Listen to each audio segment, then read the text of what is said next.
In moments, the FBI and the U.S. Attorney's Office, they're going to be holding a news conference for an update on the Tennessee shooting. This as we are getting more information on the gunman, Mohammed Abdulaziz. Jordanian authorities are now holding his uncle for questioning. Abdulaziz had stayed with his uncle when he visited Jordan back in 2014. Also, sources tell CNN that investigators have found writings that show he was unhappy with the U.S. government and its war on terror. Investigators have also say they found Abdulaziz conducted internet searches on martyrdom. Now remember, 4 Marines and a sailor were killed in that attack. Republican Congressman Marsha Blackburn from Tennessee is joining me now from Capitol Hill to discuss. Congressman, I really appreciate it. Thank you so much for coming on. Absolutely. We are waiting, as I said at the very top, for an update from federal officials. But what is the latest that you can tell us that you are hearing about this investigation?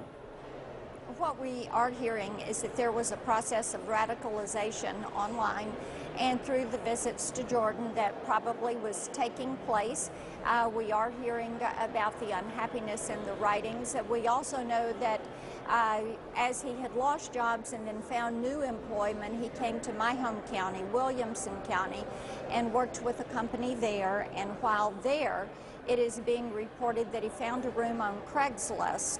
And so we know all of this is helping to piece together the investigation. And Kate, I think what is so important about this is that as the American people are watching this investigation unfold, they are saying, you know, this can happen anytime, anywhere. This war on terror and these terrorist cells, these individuals that are participating in the terrorist teachings online, they are in communities all across this country.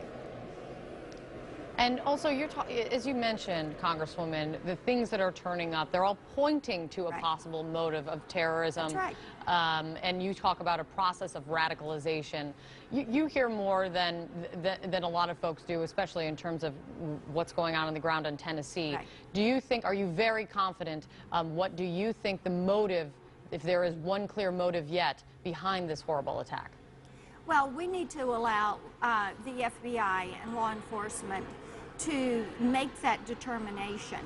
Anecdotally, as you look at this and you read some of the things that were written, you find out about the uncle, enough information there for the uncle to be held in Jordan, and you know that there was a process that was taking place. He was moving to these radicalized ideas.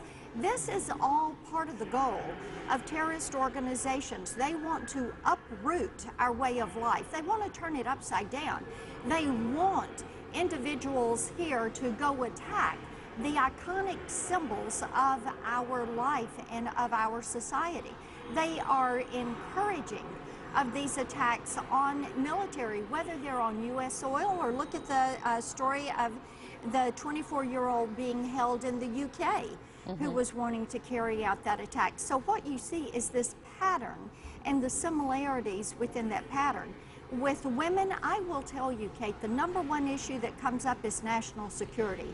What they are wanting is for the House and the Senate to take action that is going to rein this in.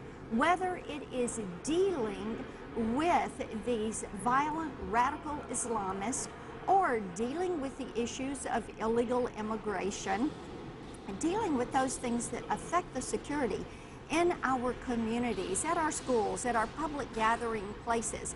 And people would like to return to having that sense of security. And right now, especially with women, they feel as if what is happening through the war on terror and through the terrorist threats and what is happening with every state becoming a border state and every town a border town, there is an uneasiness and an unsettled nature about how we go about living our daily lives. Congresswoman Marsha Blackburn, Congresswoman, thank you so much for your time. So good to be with you. Thank you. Thank you so much. As we mentioned at the very top, we're awaiting an update from federal officials about the status of that investigation. We'll bring that to you when that begins.